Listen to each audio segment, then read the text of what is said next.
आज की विधान सभा में स्वराज मुद्दा अच्छा राज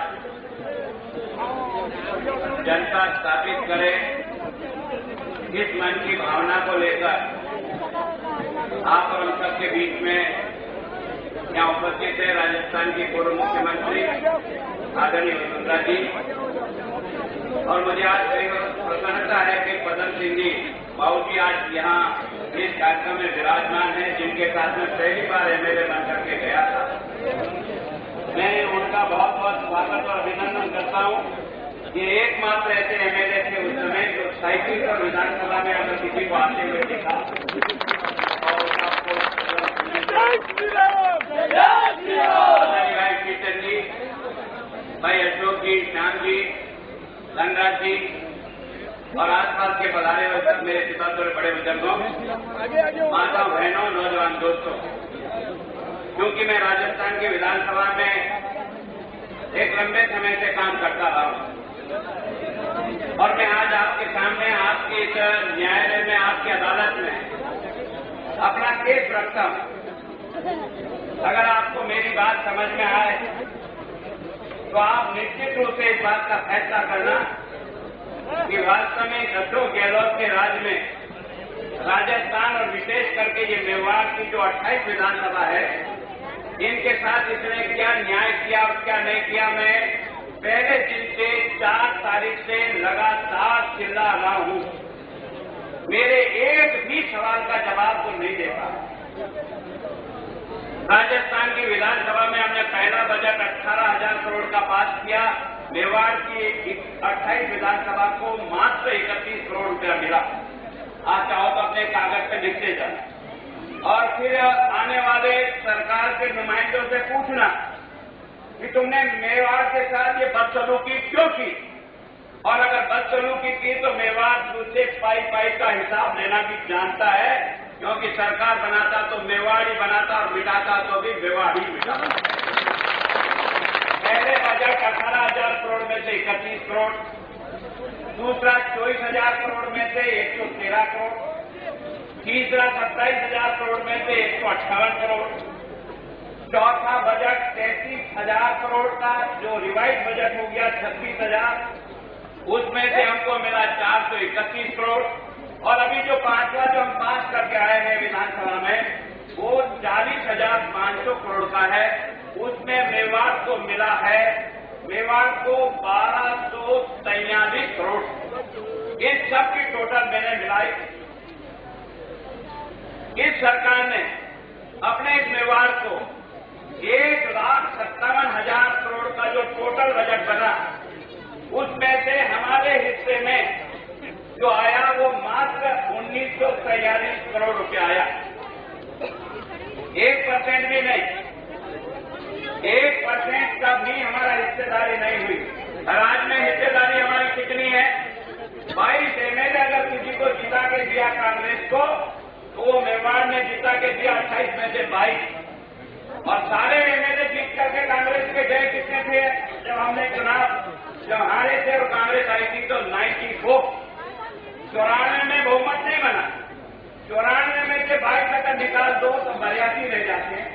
हमको 6 मिली, अगर 16 और मिल जाती तो हम 96 हो जाते, वो 82 हो जाते। सरकार किसकी बनती? हमारी बनती। कौन बनाता? ये जनता जनार्दन मेवाड़ की बनाती। जब हम सरकार बनाने में 20% का हिस्सा निभाते हैं और हमारे विकास के लिए हमको 1% पैसा मिलता है, मुल्क के मेवाड़ के मालिक मैं तेरे सामने अपना दर्द भरी कहानी कह रहा हूं। अगर तुझे अपने हक के लिए लड़ना आता है तो इन हथियारों से ये तो पूछो कि राज हम बनाते हैं और ये टुकड़े फेंकने का काम तुम कब से करना शुरू किया हो? मेवाड़ ने हमेशा मुख्यमंत्री बनाए। मेवाड़ का मुख्यमंत्री मोहनलाल सुखाड़िया रहा, मेवाड़ का मुख्यमंत्री हरदेव जोशी रहा, मेवाड़ का मुख्यमंत्री हीरालाल देवपुरा रहा, मेवाड़ का मुख्यमंत्री शिवचरण माथुर रहा, और जब मुख्यमंत्री नहीं मिल रहा तो 7 मंत्री रहे, 7 इस मेवाड़ के। और अब की बार आपका मंत्रिमंडल में स्थान कितना है? राम धर्म से अगर मैं आप में से किसी को खड़ा करके भी पूछूं क्या मेवाड़ के जो मंत्री हैं उनका नाम बता दो। मेरी गारंटी है आप में से 50% लोग एक दीवार में तीनों का नाम नहीं बता सकते, ये मेरी गारंटी है। क्या हमारी क्या दशा की है। एक मंत्री महेंद्र मालवीय, आधा मंत्री मांगीलाल कराची, 3 साल तक तो ये कार्रवाई हुई ना थी। और हम 17 या 28 में से 11 विधानसभा जनरल सीट है। इस जनरल में से एक भी काबिल आदमी आपने जीता के नहीं भेजा कांग्रेस में, जो कम से कम मंत्री बनकर के कम से कम अपने क्षेत्र की रखवाली तो करे। मतदाता तेरा कितना अपमान किया है। पूरा चित्तौड़ में एक भी जोगा भेजा नहीं, पूरा राजसमंद में एक भी जोगा भेजा नहीं, पूरा डूंगरपुर में एक भी जोगा भेजा नहीं। फिर ये तूने 22 भेजे, ये तबादील है कौन है यार, इनका नाम जानना चाहता हूँ। आखिर हमारे साथ ये क्या न्याय है। और मैं और चीजें बताता हूँ आज आपको। मुझे 4 साल में इस मेवाड़ को 127 का बजट में घोषणा की, 127, उसमें से पूरी कितनी हुई 67, 58 आज भी प्रोसेस में चल रही है, जिन पर काम चल रहा है, और 2 योजना ऐसी है जो शुरू नहीं हुई। अब मैं आप सबसे पूछना चाहता हूं मेवाड़ के मेरे मालिकों, मुझे कोई एक मेवाड़ का ऐसा काम आपकी जीवन पर अगर याद हो, इस सरकार के आने के बाद जो सारे मेवाड़ के लोगों को मुंह जवानी याद हो, तो उस योजना का नाम बता। एक नहीं बता सकता। तो आखिर हम ये वोट डालते क्यों, सरकारें बनाते क्यों हैं। सरकार का खजाना भरने में तो हम बराबर की हिस्सेदारी निभाते हैं, है ना। हमारे यहाँ से सबसे ज्यादा खनिज चलता है, हमारा डिवीजन सबसे ज्यादा टैक्स पेमेंट करता है, राज्य का खजाना सबसे ज्यादा मेवाड़ भरता है, और उसके एवज में मेवाड़ को अगर 1% मिलता है तो क्या न्याय है। मैं आज अशोक गहलोत को इस बात की चुनौती दे रहा हूँ, केवल जोधपुर में मैंने जो इन 4 सालों में पैसा खर्च किया उसकी रिपोर्ट बता दे। 2,500 करोड़ रुपया देने केवल जोधपुर शहर में खर्च किया, और हम आदिवासी क्षेत्र को लेकर 28 विधानसभा को झकमार रहे तेरे राज्य में कि उसके कारण से हमको केवल मात्र 1900 करोड़ मिला। ये मेवाड़ के लिए अच्छा राज है, और इसलिए इसका झंडा उठा के जिंदाबाद मुर्दाबाद करोगे क्या। मैं सोचता हूं इसके बारे में बहुत ठंडे दिमाग से सोचना। लोकतंत्र बनाए इसलिए है, ये वोट की ताकत इतनी है, अच्छे अच्छे को धराशायी करके फेंक देती है, अच्छे अच्छे सत्ताओं को मिटा देती है। क्या मेवाड़ अपने हक के लिए नहीं लड़े? क्या मेवाड़ इन हथियारों से अपना हक नहीं मांगे? सारा का सारा देश आप में से अधिकांश लोग अभी डोड़ा चूड़ा की बात कर रहे थे। ये क्षेत्र किसानी क्षेत्र है। वसुंधरा जी, मैं आपसे निवेदन करना चाहता हूँ, मैं भी इस धर्म को बाधा हुआ हूँ। 65 साल में से 59 साल तक दिल्ली में राज कांग्रेस ने किया, 6 साल हमने राजस्थान में 50 साल कांग्रेस ने किया, 15 साल हमने किया। लेकिन आज भी इस किसान को अपनी मेहनत का दाम नहीं मिलता है, नहीं मिलता है, नहीं मिलता। इस सवाल का जवाब हम राजनेताओं को देना पड़ेगा। अगर मैं महत्वपूर्ण ईमानदारी खेती करता हूँ, मैं कितना खाद लगाता हूँ, कितना बीज लगाता हूँ, कितना महंगा पेस्टिसाइड डालता हूँ, बिजली का पैसा खर्च करता हूँ, और घर के 500 मिनट छठ मारते हैं और अपना कर्जा करते हैं, और उसके बाद फसल लेके आते हैं तो मंडी में 1, 2, 3 में नीलाम होकर चढ़ जाते हैं। क्या ये मुल्क है? क्या ये लोकतंत्र का तमाशा नहीं है? इतने साल तक अन्नदाता अन्नदाता अन्नदाता, अरे ये अन्नदाता के शब्द से पेट नहीं भरता है। मेहनत का पैसा चाहिए, मेहनत का पैसा। मुझे आज भी बहुत दुख के साथ कहना पड़ता है, ये कचगड़े की बोतल जो पड़ी है ना पानी की, ये कचगड़े की बोतल 15 रुपये मिलती है। इसमें पानी उछेद का है क्या? पानी तो मेरी धरती माता का, जिसका हाथ का मेरा हाथ है। वो तो एक मशीन डालता है, पानी खेचता है, ढक्कन लगाता है, चेक करता है, इसका 15 रुपया मिलता है। और मेरा किसान अपनी गाय के गोबर खेत से दूध निकालता है, वो 18 रुपये में इस मुल्क में जाता है। ये देश का कुछ सवाल है ऐसे, जिन सवालों का जवाब राजनेता और राजनीतिक पार्टियों को देना पड़ेगा। हम कोई भिखमंगे होकर नहीं मांग रहे, पर अपनी मेहनत का दाम मांग मेहनत का दाम मांगते हैं। हिंदुस्तान में कोई ऐसा एक आदमी बता दो मुझे जो बिना मुनाफे के धंधा करता है। अगर जूता पॉलिश भी करता होगा ना तो मुनाफा जोड़ करके जूता पॉलिश करता है। अगर चाय करते देता है ना तो भी पैसा मुनाफा मुनाफे का पैसा लेता है, पान की डंडी मारता है, वो मुनाफा लेता है। अगरबत्ती मुनाफे में, मोमबत्ती मुनाफे में, जूते मुनाफे में, कपड़े मुनाफे में, सीमेंट मुनाफे में, लोहा मुनाफे में, सब चीजें मुनाफे में मिलती है। पर मेरे मुल्क के मालिक अन्नदाता बाजार में जाकर 1, 2, 3 में नीलाम करता है। ये कौन से लोकतंत्र की तस्वीर है? इसका हल निकालिए। जब तक 100 में से 60 आदमी अच्छा जिंदगी नहीं गुजारेंगे, तुम्हारे 10-20% के बड़े बड़े मकान देख करके उस गरीब का पेट नहीं भरता है। आज भी अगर गांव में ईमानदारी से किसी बच्चे को गेहूं का डिब्बा देकर भेजूं और कहें कि जहां टूटा फूटा ताबला दिखे, लिख जाना 3 इंच किसान, जहां पक्का मकान है लिख देना राज का नौकर या व्यापारी। ये 65 वर्ष की आजादी को चाटे। हे मुल्क के मालिक, मैं भी तेरे के लिए प्रार्थना करता हूं कि खजाना तो तेरा है, हम तो तेरे मुनीमगिरी करते 5 साल की। अगर हमारा भी कोई हिसाब और चोपड़ा खोल, आपने चोपड़ा खोलने में अगर हमने तुझे कमा के दिया है, तेरा भला किया है, नीतियों से तेरा विकास हुआ है, तेरे क्षेत्र का विकास हुआ है, तेरे गांव का विकास हुआ है, तेरी गरीबी दूर हुई है, तो हमें दोबारा चुन के भेज, नहीं तो साले को बाहर हटा। चाहे वो मैं हूं चाहे कोई भी हो, तब जाकर के लोकतंत्र बनता है। लोकतंत्र भ्रष्टाचार की भट्टी में जल रहा है, इसका दर्द नहीं होता है ना। कभी हम छोटा सा किसी पे इल्जाम लगाते थे ना तो उसको बढ़ता है। पहला आपने देखा होगा केवल 22,000 की रिश्वत खाई कृष्णा मेनन ने नेहरू जी के जमाने में, बहस हुई, नौकरी से मंत्री पद से हटाया। उसके बाद इंदिरा गांधी ने नागरवाला कायम किया, 60 लाख रुपया बैंक से निकाला। उसके बाद उसका बेटा आया, 65 करोड़ की दलाली में फंसाता कि फंसाता वो वोट तो अपने गया ना। उसके बाद नरसिंह राव आया, नरसिंह राव बेटा ने 250 करोड़ रुपए का चूना हिंदुस्तान को लगाया और एक दाना यूरिया का नहीं लाया, उसकी विदाई हुई। और आज तो सैकड़ों हजार की तो बात छोड़ो, अब तो मामला लाखों करोड़ में जा रहा है। उसके बाद भी मुल्क का मालिक को टुकुर टुकुर देख रहा है। हमारे तेरा भी वास्तव में बहुत प्रेम आता है, कभी कभी गुस्सा भी आता है। 1,76,000 करोड़ अकेला राजा खा गया। कोई कोयला खाता है, कोई घास खाता है, कोई सीमेंट खाता है, कोई कार खाता है, क्या क्या खाता है ये राजनेता? क्या इसका पेट? और हम गाली किसको देते हैं? हमारा जिससे काम करता है, पटवारी चोर है, हम कहते हैं खानदार चोर है, हम कहते हैं पैसा तो हाँ होगा, जिसका बाप चोर उसकी औलाद चोर।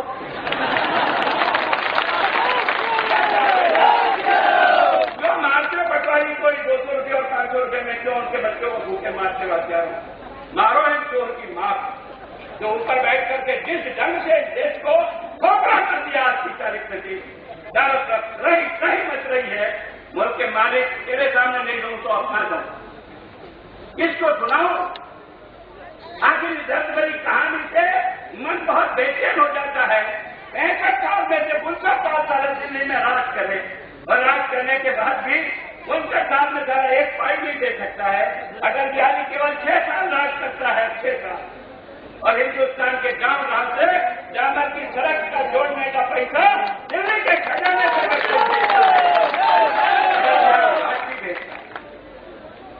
अरे तेरे 59 साल क्या है? एक बार ही तो हमारा कर्म टूट गया था, 7 सीटें कम नहीं बढ़ती ना, और हिंदुस्तान की नदियों को जोड़ने का काम जो शुरू हो जाता तो हिंदुस्तान की तस्वीर बदल जाती। इसको कहते हैं राज, इसको कहते हैं स्वराज। और स्वराज इसको कहते हैं सीमा पर दुश्मन बैठा है, चीन भी आकर छाती पर बैठा है, पाकिस्तान भी सीमा पर रौंद कर बैठा है, नीचे बांग्लादेश खा रहा है, कोई मित्र नहीं हमारा, हमें चारों तरफ से घेर दिया गया है। ऐसे समय में अटल बिहारी वाजपेयी ने कहा नहीं, मैं पहले अपने देश को सैनिक दृष्टि से मजबूत कराऊंगा। और आपने देखा पोखरण के रण में जाकर अपने वैज्ञानिकों का मारो बम और विस्फोट करके ताकत बताओ दुनिया के लोगों को कि हम कोई ऐसी कमजोर देश नहीं। और आपने देखा एक नहीं 4 बम मारने के बाद दुनिया ने इस बात को मान लिया कि अब हिंदुस्तान के साथ इस तरह का सलूक करेंगे ना तो धू करके जला देगा। यही बात मैं सुनते कहता हूँ। मुल्क के मालिक इन राजनेता और राजनीतिक पार्टियों का प्राण अगर कहीं है तो वोट की पेटी। राम जब पसीना पसीना होता था, देश ही एक लगे वापस हम उनका खोबड़ा आ जाता, वापस मारे फिर खोबड़ा आ जाता। नहीं रानी पसीना पसीने का को हो रहे हो, अरे इसकी नाभि में प्राण है, अच्छा रहेगा मारो साले को, यह नाभि में मारते ऊंधा हो गया। मैं मुल्क के मालिक तुझे कहना चाहता हूँ, हे मुल्क के मालिक, ये राजनीतिक पार्टी और नेता, इनका प्राण कहीं नहीं है, इनका प्राण वोट की पेटी में है। मार इस हत्यारे को, ताकि कम से कम देश बचे, जाकर के देश बचेगा। हमने जब भी राज किया, चाहे अटल बिहारी ने किया, चाहे भैरव सिंह जी, चाहे वसुंधरा जी ने किया, हमने गांव का, गरीब का विकास किया। यही वसुंधरा जी बैठी है। मैंने पहले 35 से 8वीं तक के बच्चों को मुफ्त किताबें की थी, जब मैं शिक्षा मंत्री था और 5वीं था। मैं इनके पास गया था, मैंने कहा कम से कम मेरी गांव की बच्ची पढ़ जाएगी, आप इतने करो 10वीं तक की बच्चियों को मुफ्त किताबें छापो। मैंने कहा क्या बात करते हो भाई साहब, अपन 1ली से 12वीं तक सरकारी स्कूल में पढ़ने वाले सब बच्चों की एक ऑर्डर से 65 करोड़ रुपए की बच्चों को किताबें दे दी। अरे अशोक गहलोत, तुझसे पूछना चाहता हूँ, तू और तेरी पूरी की पूरी खानदान 50 तरफ से एक पेंसिल दी हो गरीब के बच्चे को गांव में, तो वो तो बता क्या कर क्या रहा है, हो क्या रहा है ये राज। इस तरह से राज को जिस ढंग से चल रहा है, स्वराज उसको कहते हैं। पैसा तो हमारा अंतिम बजट केवल 14,000 करोड़ था मात्र। हमने जो अंतिम बजट छोड़ा था वसुंधरा जी आपके वित्त मंत्री के समय में, मात्र 14,000 करोड़। लेकिन हमने गांव वाला आया 2 हैंडपंप, हमने कहा 5 ले जाओ। उसने कहा ये बिजली की लाइन ले जाओ, बिजली लाइन, ये ट्रांसफॉर्मर बदलना बदलिए, ये करना है सड़क बनाइए। एक आदमी को हमने 5 साल में कभी नाम नहीं कहा, हमने राजस्थान की तस्वीर बदल दी। इसलिए आज आपके सामने आया, ये आपको यह देखने नहीं, ये आज चाहते हैं कि राज वो चाहिए जिसमें गांव का विकास हो, गरीब का विकास हो, खाली हाथों को काम मिले। इतने पोस्ट खाली होने के बाद भी नौकरी के नाम से जीरो बता जीरो। मेरे विधानसभा प्रश्न में मैंने पूछा इसी बात, मैंने कहा कितने पदों की तुम्हें विधानसभा में बजट सत्र में घोषणा की, उसकी टोटल लगा 4,500,000 विधानसभा की घोषित पोस्टें जो इन्होंने डिक्लेयर की, इस पर भर्ती होगी। 20,000 सफाई कर्मचारी होंगे, 20,000 कांस्टेबल होंगे, 1 लाख से अध्यापक होंगे, इतने पियोन बनेंगे, इतने ये बनेंगे। मैंने कहा बनाना कितना, तो बताया उसने 54,000। मैंने इसके बाद नीचे एक क्वेश्चन और पूछा, मैंने कहा बताया इस समय में रिटायरमेंट कितना हुआ। आप तो सुनकर हैरानत होगी, 50,000 सेवानिवृत्ति से पद खाली हुए और 54,000 की भर्ती हुई। इसका मतलब इन 4.5 साल में 4,000 बच्चों को नौकरी मिली है। ये है समाज, पद खाली पड़े हैं। स्कूल का बच्चा मास्टर के बिना रो रहा है, अंग्रेजी का है तो गणित का नहीं, गणित का है तो भौतिक शास्त्र का नहीं, कोई इसका नहीं, कोई उसका नहीं। बच्चा मर्जी मार के परीक्षा दे रहा है और उसके परसेंटेज जब करवा रहे ना, आजकल परसेंटेज के आधार पर भर्तियां शुरू हो गई। अब मेरा बच्चा तो रोएगा क्योंकि उसका अच्छा परसेंटेज इसलिए नहीं बना क्योंकि वो मास्टर था ही नहीं। जहाँ मास्टर नहीं है वहाँ हम क्या चाहते हैं, स्वराज कौन सा स्वराज है। और अब घोषणा पे घोषणा ठोक रहा है 4.5 साल बाद। अरे यार तेरे मन में अगर कुछ करने की इच्छा होती ना तो तू आते ही करता तो कितना मजा आ जाता। 4 साल में तो सब ज्ञान हो जाते ना, 10 लाख मकान बन जाते ना, कम से कम 10 लाख मकान बनेंगे। कब बनेंगे, मरने आएंगे कब, 6 महीने की उम्र रही ना। अब ये देगा 50,000, मैं आप में से किसी को खड़ा करता हूँ, अरे 50,000 में पक्का मकान बना के बता। अच्छा गहलोत नहीं देता हूँ कि मैं तेरे को 50,000 मैं मेरे घर से देता हूँ, तू एक मकान बना के देता, लैट्रिन बाथरूम नहीं बनती है, क्यों मजाक कर रहा है तू, क्यों मजाक कर रहा है। मैं कहा क्यों मजाक करके केवल जनता को गुमराह करके ये 50,000 का एक ऐसा सूखा फेंक दिया है ताकि लोग सोचेंगे हम न्याय हो जाएंगे, लगा टप्पा न्याय हो जाएंगे। ये न्याय करने का टप्पा नहीं है, ये मरते समय जो भगवान पैदा मन में बुद्धि पैदा करता है ना और भक्ति भाव पैदा हो जाता है जनता के प्रति, ये भक्ति भाव। इसलिए जनता जनार्दन तेरे प्रणों में प्रणाम करते हुए तेरे से प्रार्थना करता हूँ, अच्छा राज बनने का मन तू बना, तब जाकर के देश में अच्छा राज बनेगा। और हम और आप वसुंधरा जी के उस पुराने 5 साल के कार्यकाल में जो विकास हुआ उसकी याद को रखकर हुए अगला भविष्य देख करके आपके सामने आए हैं। आपका स्वागत, धन्यवाद, जय भारत।